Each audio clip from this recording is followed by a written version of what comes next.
Sam Rivera looked out the viewport as the alien ship entered orbit around New Horizon. The massive vessel gleamed like polished obsidian against the backdrop of stars.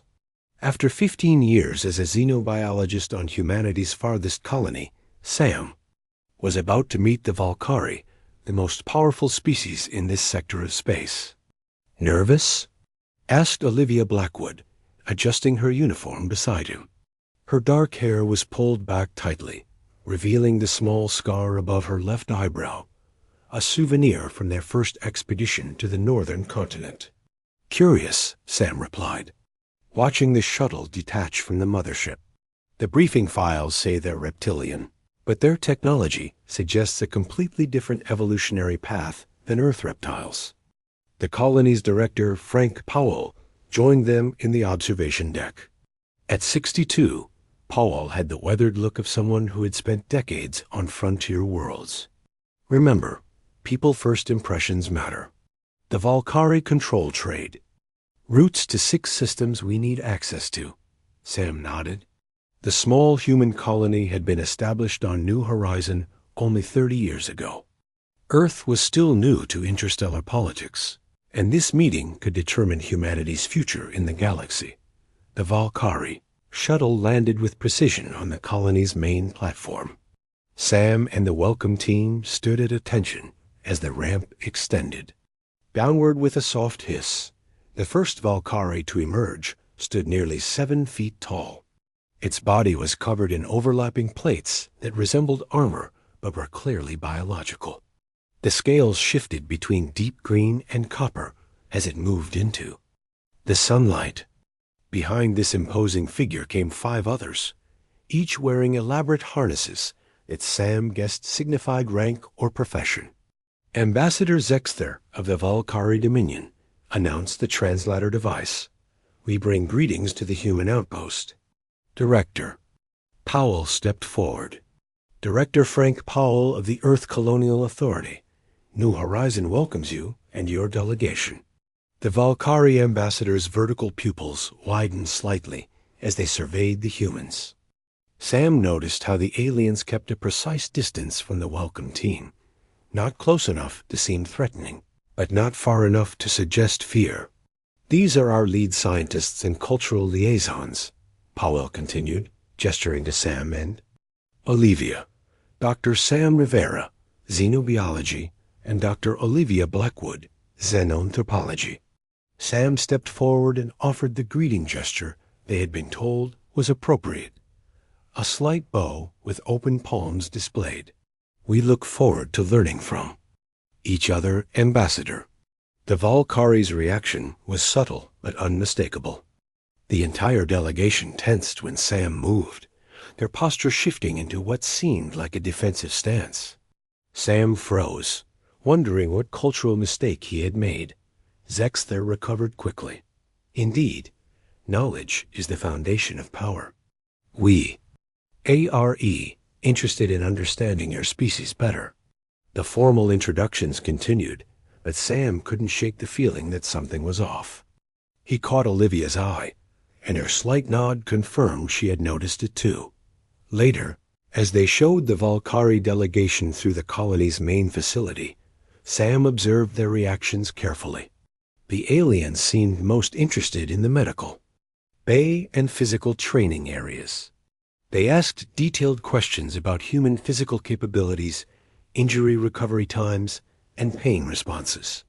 "They're studying us like we're lab specimens," Olivia whispered to Sam as they entered the conference. "Room for the official welcome reception." "Or potential threats," Sam replied. "Did you see how they reacted when Ben dropped his datapad earlier? 6 feet of jump distance from a standing position, and they all backed away." The reception proceeded smoothly despite the underlying tension. Human staff served food and drinks, carefully selected to be safe for both species biology. Sam found himself in conversation with a Valkyrie scientist named Esvara, who seemed less guarded than the others. "Your colony has adapted well to this world," Esvara said, mandibles moving in what Sam guessed was appreciation. "Most species require more extensive environmental modifications." Humans are adaptable, Sam replied. It's kind of our thing. Yes, the Valkyrie said, head tilting. Your species lacks many natural defenses, yet you have survived. Fascinating. Before Sam could respond, a loud crack echoed through the reception hall. Everyone turned to see a support beam from the temporary stage swaying dangerously. A young Valkyrie, clearly a junior member of their science team, stood directly beneath it, frozen in place. Sam didn't think. He lunged forward, covering the distance in 3 strides, and shoved the Valkyrie clear as the beam came down. Pain flared across his arm as the metal edge caught him, tearing through his uniform and into the flesh beneath. The room went silent. Sam looked down to see a deep cut running from his elbow to wrist, blood already soaking his sleeve. It hurt, but didn't seem to have hit anything vital. He pulled out his handkerchief and wrapped it around the wound, applying pressure. Is everyone okay? He asked, looking around. His eyes fell on the young Valkyrie, who was staring at him with an expression Sam couldn't interpret. The entire Valkyrie delegation had gone utterly still. Ambassador Zexter approached slowly, eyes fixed on Sam's bloodied arm. You were struck by metal, Zexter stated, mandibles twitching in what Sam recognized as confusion. Yet you stand, Sam blinked, confused by the reaction. It's just a cut, nothing serious. The ambassador's inner eyelids flickered rapidly. You saved Krelver at risk to yourself. Why? Instinct, I guess. Anyone would have done the same. The Valkyrie exchanged glances with each other. Sam noticed their posture had changed again, no longer wary, but something else he couldn't quite identify. Director Powell broke the tension. Let's get you to medical, Dr. Rivera. As Sam was led away, he noticed the Valkyrie watching him intently. Ambassador Zexter was speaking rapidly to his advisors in their native language, too quick for the translators to catch Dot in the medical bay. The doctor cleaned and sealed Sam's wound with a dermal regenerator. What was that all about? Sam asked Olivia, who had followed him. They acted like I should have dropped dead from a simple cut. Olivia's expression was thoughtful. I don't think it was about the cut itself. Did you notice how carefully they handle everything? How their quarters were reinforced when they arrived? I think their biology might be more fragile than we realized. So seeing me walk away from an injury that would be serious for them was surprising? Maybe. Olivia didn't sound convinced. But there's something else going on. The way they've been studying us, asking about our physiology. I think we're missing something important. Sam flexed his newly sealed arm. It was sore but functional. Well, whatever it is, I get the feeling we're going to find out soon. Outside the medical bay, the Valkyrie delegation had gathered in a tight circle. Their voices were low, but their agitation was clear in the way their scales shifted colors rapidly. It cannot be natural, one was saying. No species should withstand. We must confirm before reporting to High Command, Zexter interrupted. The implications are too significant. And if it's true of all humans? Asked another Dot. The ambassador's scales darkened to a deep crimson. Then everything we thought we knew about galactic power has just changed. A week had passed since the beam incident, and Sam noticed a clear change in how the Valkyrie treated the humans. They kept their distance, watched carefully, and asked even more questions about human biology. Sam caught them scanning him with small devices when they thought he wasn't looking. They requested our complete medical database yesterday, Olivia told Sam, as they ate lunch in the colony cafeteria. Every detail about human physiology, injury response, and disease resistance. Sam frowned. Did Powell give it to them? Only the basic overview. He's not comfortable sharing everything until we better understand their interest. Olivia lowered her voice. I've been studying their cultural files. The Valkyrie are obsessed with strength and survival. Their entire society is built around the idea of overcoming biological weaknesses. That might explain why they seemed so shocked when I didn't collapse from a simple cut, Sam said. Their conversation was interrupted when Craveneer, the Valkyrie military attaché, approached their table. His scales were a formal shade of blue-green that Sam had learned indicated official business. Dr. Rivera, Craveneer said with a slight bow. The ambassador requests your presence at tomorrow's cultural exchange.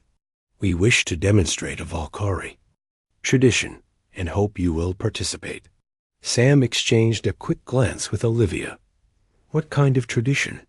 A test of skill and agility, Craveneer replied. A friendly competition between our peoples. Other humans are welcome to observe. After the Valkyrie left, Olivia looked worried. Be careful, Sam. I don't think anything about this visit is just friendly exchange. The next day, Sam arrived at the colony's exercise field, which had been transformed overnight. A complex obstacle course now filled the space, with walls to climb, tunnels to crawl through, and narrow bridges to cross. A crowd of humans and Valkyrie had gathered to watch. Director Powell stood with Ambassador Zexther. Dr. Rivera, the ambassador has assured me this is a great honor. The ritual of Zarkafel is rarely shared with outsiders. Indeed, Zexther added, this ritual is how young Valkyrie prove their worthiness to join adult society. Sam nodded. Studying the course seemed straightforward enough. What are the rules? Craveneer stepped forward. Complete the course as quickly as possible. There is one additional element. He gestured to a large container being carried by 4 Valkyrie guards, a Sharvak. The guards opened the container, revealing a creature unlike anything Sam had seen before. It was the size of a large dog, with 6-limbed legs, iridescent scales, and multiple rows of teeth in a wide mouth. Its movements were quick and fluid as it tested the boundaries of its restraints. The Sharvak will be released into the course, Craveneer explained. The goal is to reach the end without being caught. Its bite contains a mild paralytic that will slow you down. This one has been modified for safety. Sam noticed how carefully the Valkyrie handlers treated the creature, using long metal poles to guide it and never coming within striking distance. Don't worry, Zexther said, noting Sam's expression. No Valkyrie has died from a training Sharvak in many cycles. It is a great honor to face one. Director Powell looked uncertain. Sam, you don't have to do this. It's fine, Sam replied, though he felt less confident than he sounded. Cross-species cultural exchange, right? That's why we're here. As Sam prepared at the starting position, he noticed the Valkyrie watching him with that same intense focus he'd seen after his injury. Whatever this test was, it clearly meant more to them than a simple game. The signal was given. Sam sprinted into the course as the Sharvak was released from the opposite end. He climbed the first wall quickly, his human flexibility giving him an advantage over what the course seemed designed for. He could hear the creature moving through the course, its claws scraping against surfaces as it pursued him. Sam ducked through a narrow tunnel, crawling faster when he heard the Sharvak enter behind him. He emerged and raced across a balance beam, spanning a mud pit. The crowd's noise grew louder. He was making good progress, already 2/3 through the course, when he heard the Sharvak's breathing close behind him. Sam jumped down from a platform and sprinted toward the next obstacle, a net wall he needed to climb. He was halfway up when he felt something grab his leg. Sharp pain shot through his calf as the Sharvak's teeth sank into his muscle. Sam cried out, kicking instinctively. The creature held on for a moment, then released him, backing away as if it had completed its task. Sam's leg burned with pain. A strange numbness began to spread from the bite, but it wasn't debilitating. He tested his weight on the leg, painful but still functional. The Valkyrie had gone completely silent, watching him with an intensity had made Sam uneasy. Despite the injury, Sam continued climbing. His leg felt heavy and somewhat uncoordinated, but he pushed through. He completed the final obstacles and crossed the finish line, limping but upright. The silence was absolute. Every Valkyrie stood perfectly still, their scales shifting through colors Sam had never seen them display before. "Is that it?" Sam asked, breaking the silence. He examined his leg, where blood soaked his pants around the bite. "Your medic should probably take a look at this, but I've had worse hiking back on Earth." Craveneer approached slowly, his movements cautious. "You were bitten by the Sharvak," he stated, as though explaining something obvious. "Yeah, got me good too," Sam nodded, wincing as he probed the wound. "Feels numb, but not too bad. Is that paralytic temporary?" Instead of answering, Craveneer turned to Zexter and spoke rapidly in their native language. Sam couldn't understand the words, but their tones conveyed shock and something that sounded like fear. Olivia pushed through the crowd to reach Sam. "Let me see that," she said, examining the bite. "We should get you to medical right away." As they helped Sam toward the medical facility, he noticed the Valkyrie delegation huddled in intense discussion. Ambassador Zexter was communicating with someone on a device, gesturing emphatically. "Did I fail the test?" Sam asked Olivia quietly. "I don't think that's it at all," she replied, looking back at the aliens. "I think you just passed something they never expected anyone to survive." In the medical bay, the doctor cleaned and treated Sam's wound while Olivia ran tests on a sample of his blood. "The numbness is already wearing off," Sam noted. "Their mild paralytic doesn't seem very effective on humans." Olivia looked up from her scanner, her expression serious. "Sam, this toxin isn't mild at all. Its molecular structure is like nothing I've seen before. By all rights, it should be shutting down your nervous system right now. Then why am I still walking around?" "I don't know yet," she admitted. "But I think we just discovered why the Valkyrie have been so interested in our biology." Outside, the Valkyrie delegation had gathered in Ambassador Zexter's quarters for an emergency meeting. "It is confirmed," Zexter announced to his team. "The human shows minimal reaction to the Sharvak venom. This changes everything we thought we knew about them." "High Command must be informed immediately," Craveneer insisted. "If all humans share this resistance, then we may have discovered the most dangerous species in the galaxy." Zexter finished, his scales darkening to the color of fear. "A species that can survive what should kill them, and they don't even know it." The next morning, Director Powell called an emergency meeting. Sam entered the conference room to find Powell, Olivia, and the colony's chief medical officer, Dr. Alan Foster, already waiting. Their expressions were grim. "The Valkyrie have requested a formal meeting," Powell said as Sam took his seat. "They're insisting you attend, along with our medical team." Sam rubbed his calf where the Sharvak had bitten him. The wound was already healing, with only a mild soreness remaining. "Did they say what it's about?" "No," Powell replied. "But Dr. Blackwood has some information that might explain their interest." Olivia activated the display screen, showing complex molecular structures. "I've been analyzing the substance from the Sharvak's bite.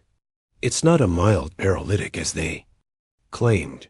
It's a highly potent neurotoxin that should have caused complete respiratory and cardiac failure within minutes of exposure." Sam stared at her.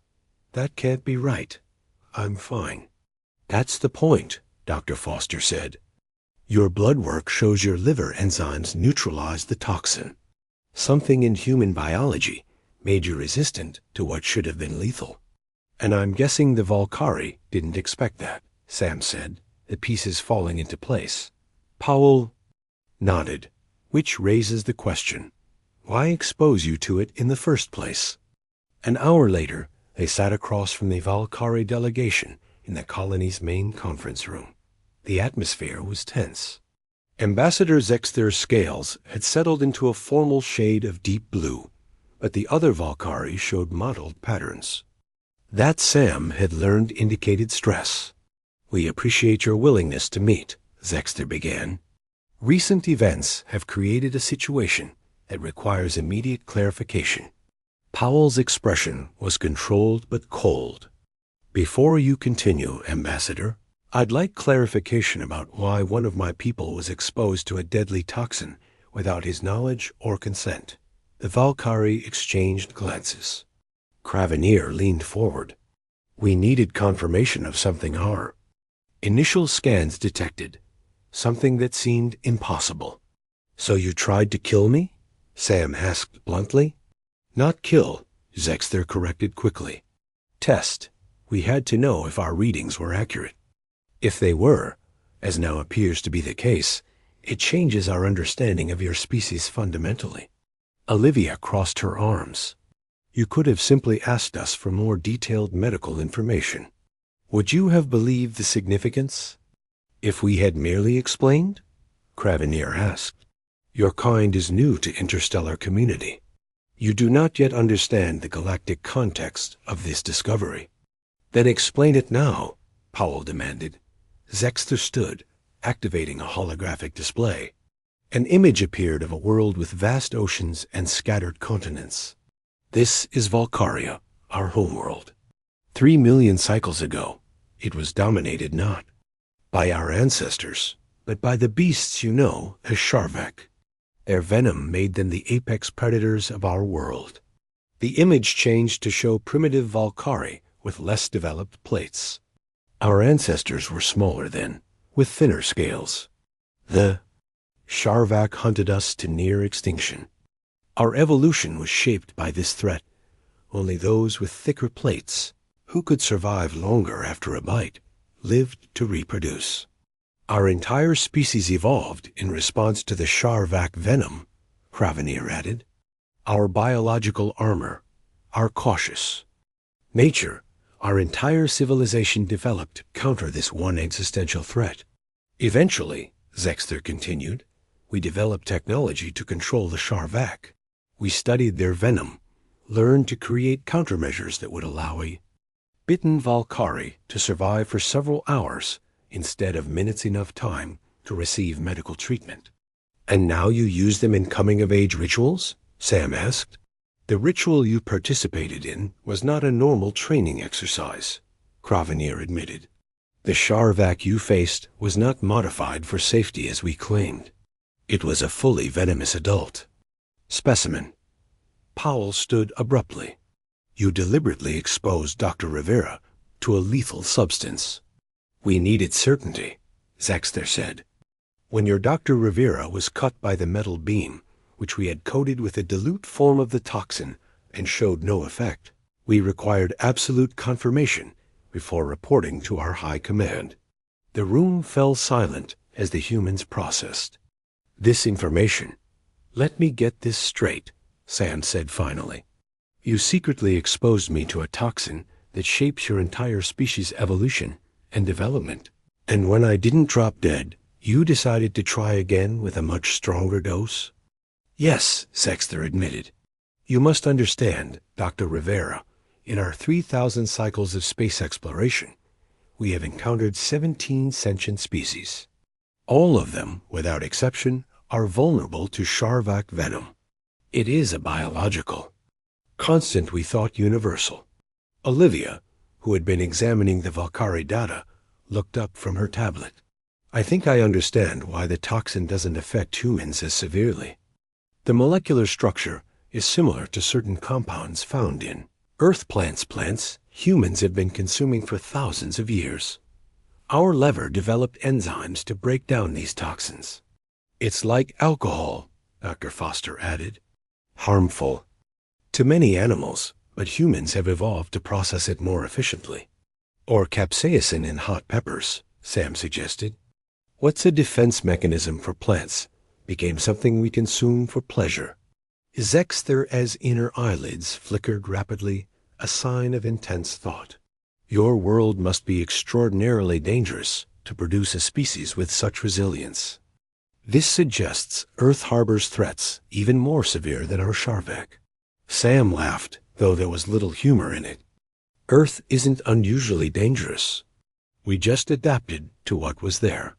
This changes the balance of power in our understanding, Craveneer said, speaking to Zexter rather than the humans. If all humans share this resistance, we need to know. The extent of this immunity, Zexter interrupted, turning to Powell. Would you permit broader testing on volunteer humans? Under supervised conditions, of course. Powell's expression was hard. After you secretly exposed one of my people to a deadly toxin. Twice, I'm considering filing a formal complaint with your government and the Galactic Council. That would be unwise, Craveneer said, his tone carrying a subtle threat. The implications of this discovery extend far beyond this room. The Volcari Dominion has built its security on the universal effectiveness of Sharvak venom. If word spreads that humans are immune, are you threatening us? Powell asked quietly. Informing you of political realities, Zexter corrected smoothly. There are factions in our government who would see humans as a threat to be contained rather than allies to be cultivated. Sam caught Olivia's eye. She gave a subtle nod and spoke up. Perhaps there's another approach. If humans are resistant to this toxin, maybe we could work together on medical applications. Our biochemistry might help develop better treatments. For other species, Zexter considered this a scientific alliance rather than a security concern. This has potential. But first, Powell insisted, full disclosure. No more secrets, no more tests without consent. We need to know exactly what we're dealing with here. Agreed, Zexter said after a moment. In the spirit of this new understanding, there is something else you should know. He hesitated, then continued. The metal that cut Dr. Rivera during the accident was not simply coated with dilute toxin. The beam's collapse was engineered. Powell's face darkened with anger, but before he could respond, an alarm blared throughout the colony. A voice came. Over the communication system. Director Powell to Command Center immediately. We have multiple unidentified vessels entering the system. Zexter's scales paled. It appears my report to High Command has received a faster response than anticipated. Everyone rushed to the colony's command center. The main screen showed 5 large vessels entering orbit around New Horizon. Their design was similar to the Volcari ship, but with distinctive red markings along the hulls. Military vessels, Craveneer explained, his scales shifting to a dark shade. The High Command has sent a response fleet. Director Powell turned to him sharply. You told us your report would take time to reach your leadership. It should have, Zexter replied, looking genuinely confused. These ships must have already been nearby, perhaps conducting exercises in this sector. The communications officer called out, We're receiving a transmission from the lead vessel director. Put it through, Powell ordered. The screen changed to show an older Volcari with elaborate scale patterns and multiple decorations on its harness. I am High Commander Vexmar of the Volcari Dominion Fleet. I wish to speak with Ambassador Zexter immediately. Zexter stepped forward. I am here, High Commander. Your arrival is unexpected. The information in your preliminary report required immediate verification, Vexmar stated coldly. You will prepare to receive a delegation from my ship. We will conduct our own tests on these humans. Powell moved into view of the transmission. This is Director Frank Powell of New Horizon Colony. Any tests on my people will require their full informed consent and oversight from our medical team. The High Commander's inner eyelids flickered in what Sam recognized as dismissal. This matter concerns Volcari security. We will determine the appropriate protocols. The transmission ended abruptly. Powell turned to Zexter, his expression hard. What exactly did you tell your High Command? Only the facts, Zexter insisted. That a human showed remarkable resistance to Sharvak venom. I recommended further peaceful study. Well, they clearly have other ideas, Sam said. Olivia had been working at a side terminal. Director, I've been reviewing the data the Valkyrie shared with us. The Sharvak venom isn't just important to their biology. It's central to their military power. They've weaponized it. Explain, Powell demanded. Craveneer answered instead. The venom is the basis for our most effective weapons. No defensive system in known space can protect against it. No species can resist it. He looked at Sam. Until now. The implications sank in. The Valkyrie had built their dominance on a weapon that was suddenly ineffective against humans. So we've gone from potential allies to potential threats in the span of a day, Powell said grimly. An hour later, a shuttle from the Valkyrie fleet docked at the colony. High Commander Vexmar emerged with a team of 6 Valkyrie, wearing what appeared to be scientific equipment and military gear. The meeting took place in the colony's largest conference room. The atmosphere was tense, with colony security positioned discreetly around the room. Let us dispense with diplomacy, Vexmar began. This human's resistance to Sharvak venom represents a potential threat to Valkyrie security. We must determine if this trait is common to all humans or unique to this specimen. Dr. Rivera is not a specimen, Powell corrected firmly. And as I stated earlier, any testing requires consent and oversight. We are prepared to offer significant technological exchange for your cooperation, Vexmar countered. Access to faster-than-light communications, advanced medical equipment, weapons technology. Olivia spoke up. Or we could approach this as a scientific opportunity rather than a military one. Human biochemistry might help develop treatments that benefit both our species. A Valkyrie scientist from Vexmara's team stepped forward. High Commander, preliminary scans confirm the human's recovery from the venom. The enzyme patterns in his blood are fascinating. With study, we might synthesize these compounds. Sam noticed a change in Vexmar's posture, a slight relaxation of his armored plates. Perhaps there was room for negotiation after all. What if, Sam suggested, instead of viewing this as humans being immune to your weapons, you considered it as gaining a new resource? If human enzymes can neutralize the toxin, maybe we can develop treatments for other species affected by it. Vexmar considered this. You would willingly share this biological advantage. With proper agreements in place, yes, Powell said. That's how alliances work. The High Commander was silent for a long moment. This is unexpected. Our protocols for new species with tactical advantages usually involve containment until threat assessment is complete. Containment? Powell repeated sharply. Restricted travel, limited technology sharing, monitoring, Craveneer explained quickly. Standard procedures? Not acceptable, Powell stated flatly. Earth won't agree to second-class status in interstellar relations. The tension in the room rose again.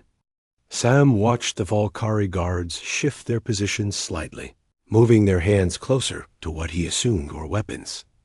Before the situation could escalate further, Olivia's tablet chimed loudly. She looked down at it and up at the room with wide eyes. I've been running the Valkyrie data through our medical database, she said, and I found something important. The human resistance isn't just about breaking down the toxin our blood can produce antibodies against it. With the right processing, human blood derivatives could potentially protect other species from the venom. The Valkyrie scientists exchanged glances, their scales shifting through colors of surprise and interest. Is this possible? Vexmar asked his science team. Theoretically, one replied cautiously. If their immune system can create neutralizing antibodies, they could be harvested and modified for use by other species. Which means, Sam added, understanding where Olivia was going with this, humans aren't just immune to your greatest weapon. We might be the cure for it. The mood in the room shifted perceptibly. What had been a tense standoff was transforming into something more complex. Vexmars. Scales settled into a thoughtful blue shade. This changes the calculation. If humans can provide protection against the venom ... then we're more valuable as allies than as threats. Powell finished for him. Over the next several hours, the discussions continued with a different tone. The Valkyrie scientists worked with Olivia and Dr. Foster, comparing notes and running simulations. By evening, they had confirmed the theoretical possibility.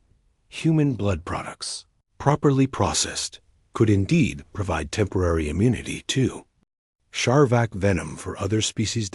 As the meeting concluded, Vexmar approached Sam. You understand that this discovery will reshape galactic politics. For centuries, the Valkyrie Dominion has maintained peace through the threat of our venom weapons. Other species respected our power.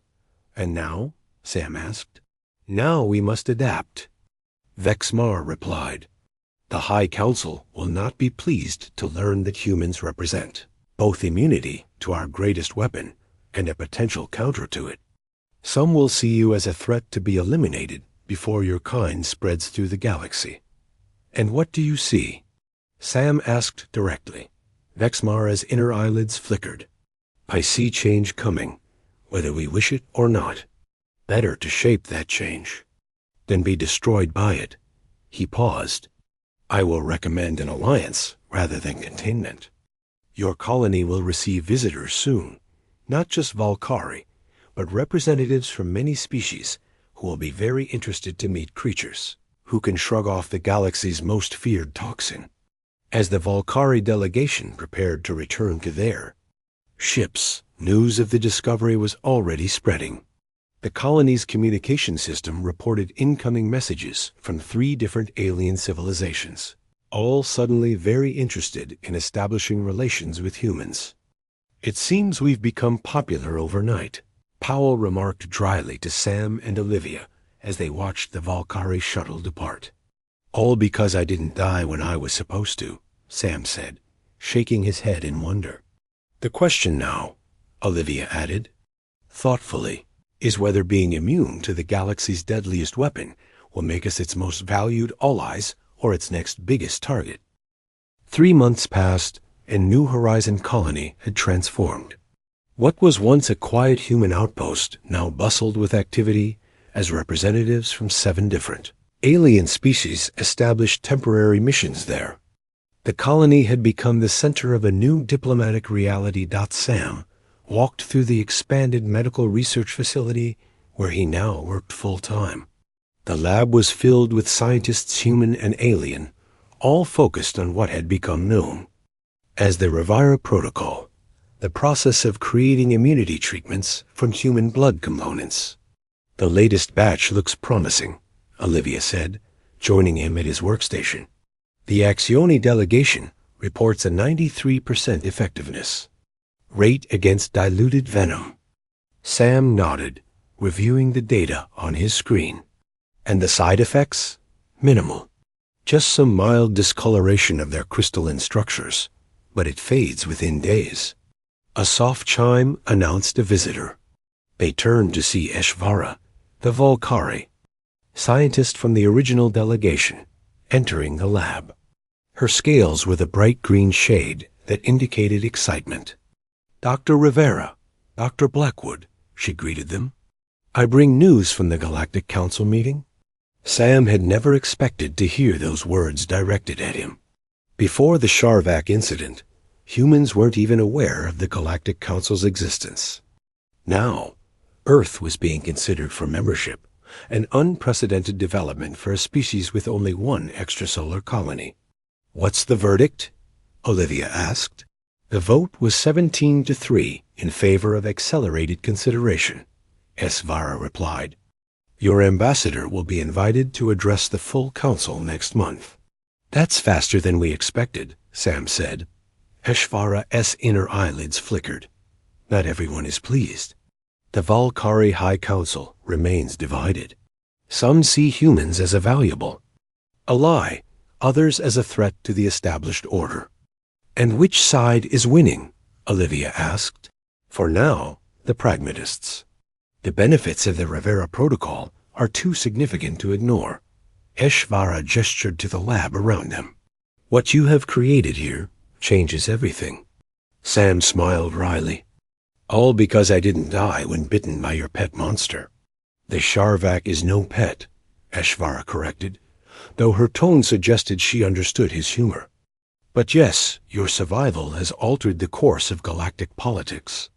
Their conversation was interrupted by an urgent message on Sam's communication device.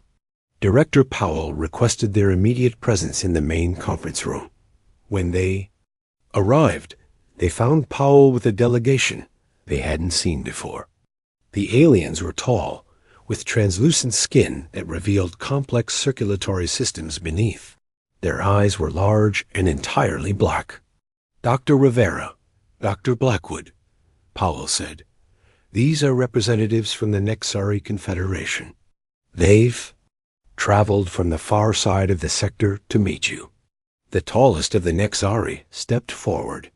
We have heard of your immunity to the Destroyer's bite, as we call the Sharvak venom. For centuries, our people have lived in fear of Valkyrie expansion, constrained by the threat of their bioweapons. The Nexari have brought something we need to see, Powell explained. His expression grave. The aliens activated a holographic display showing a star map. Several systems were marked in red. These are worlds where the Valkyrie have deployed their venom weapons during past conflicts, the Nexari representative explained. Entire ecosystems collapsed. Billions died. Sam and Olivia exchanged shocked glances. The Valkyrie had shared information about their weapons, but had omitted the scale of their use. Why show us this now? Sam asked. Because there is a faction within the Valkyrie Dominion that sees your immunity as an existential threat, the Nexari replied. They believe the only solution is to eliminate humanity before your gift can spread to others. We've received similar warnings from 2 other species, Powell added. Intelligence suggests a potential strike against Earth itself. Sam felt a chill run through him. The Rivera Protocol ... may be the only thing that prevents interstellar war, Powell finished for him. If we can provide immunity to enough species, the Valkyrie hardliners will lose their advantage. We need to speed up production, Olivia said immediately. If we can protect key worlds before any attack, the Nexari offer our facilities, the representative said. Our medical technology is advanced. Combined with your protocol, we could produce enough treatment for billions. The next weeks passed in a blur of activity. Sam barely slept as he worked with scientists from a dozen worlds to refine and expand the Rivera Protocol. Production facilities were established on 3 planets, with more planned. A network was forming species that had once been neutral or even hostile toward each other, now found common cause. Then came the news they had feared. A Valkyrie battle fleet had been detected moving toward Earth. The hardliners had made their decision. Sam stood in the command center with Powell, watching the tactical display. The approaching Valkyrie fleet was massive. 50 ships armed with venom-based weapons that could devastate his homeworld. How much time do we have? He asked. 3 days at their current speed, Powell replied grimly. And our defenses? Earth has good protection against conventional attacks, but nothing that can stop biological weapons on this scale. A message came through on the emergency channel. It was Ambassador Zexther, his scales dark with concern. We have little time. The hardliners have convinced enough of the High Council to authorize a containment action against Earth. You mean genocide, Powell said bluntly. Yes, Zexther admitted, but there is hope. I have contacted our allies in the Council. Ships from 11 species are moving to intercept the battle fleet. All have been treated with the Rivera Protocol. Will it be enough? Sam asked. Perhaps not in direct combat, Zexther replied, but it may force the fleet commander to reconsider. The political cost of attacking multiple council species would be too great. The next 3 days were the longest of Sam's life. He continued his work in the lab, focusing on improvements to the protocol that might extend its duration and effectiveness. It was all he could do while the fate of his species hung in the balance. On the 3rd day, they received the news. The combined fleet of council species had formed a blockade in the path to Earth.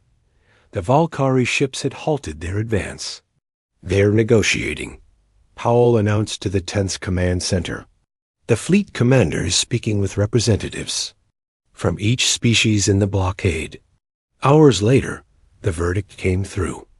The Valkyrie fleet would withdraw.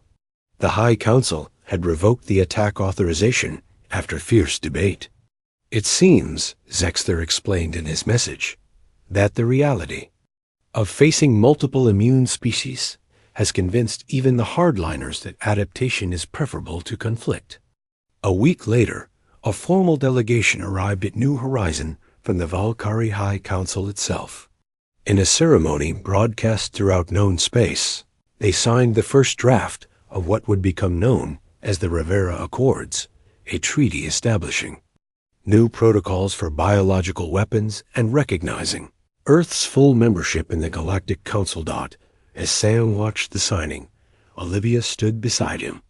"Not bad for someone who just happened to survive a bite," she said with a smile.